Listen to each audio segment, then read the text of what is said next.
अस्सलामु अलैकुम वरहमतुल्लाहि वबरकातुहू। नहमदुहू व नुसल्ली अला रसूलिहिल करीम।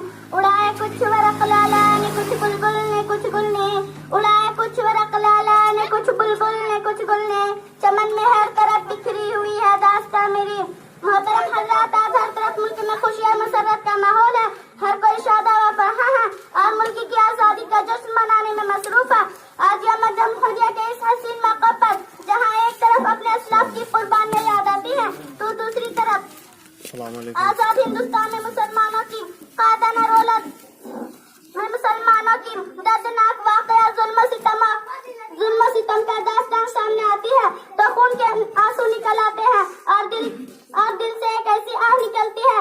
न्यू मिले वतन के लोग आजादी के बाद, न्यू मिले वतन के लोग आजादी के बाद, जैसे बेहिसाब कोई दूसरी शादी के बाद। मिल्लत इस्लामिया के गयूर फर्जंदो, मुल्क का आजाद हुए 70 साल से जायद हो गए।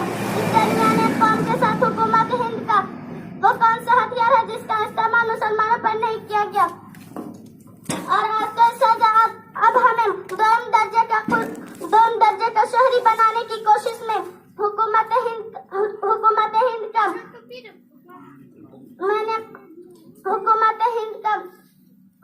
वो कौन सा हथियार है जिसका इस्तेमाल मुसलमानों पर नहीं किया गया, और आज तो उससे ज्यादा अब हमें दोम दर्जे का शहरी बनाने की कोशिश में हुकूमत ने ऐसे काले कानून का इजाद कर लिया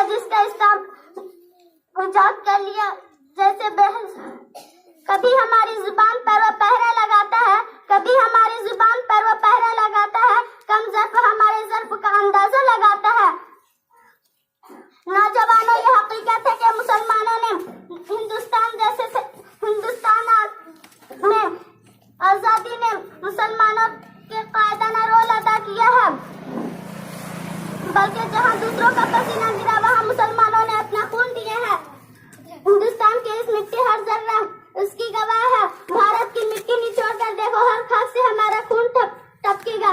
मगर कितनी बर्बादी थी मुकद्दर में आजादी के बाद, कितनी बर्बादी थी मुकद्दर में आजादी के बाद। क्या बताएं हम पे क्या गुजरी है आजादी के बाद। अस्सलामु अलैकुम वरहमतुल्लाहि वबरकातुहू। अब मैं इसके बाद गुलाब शाह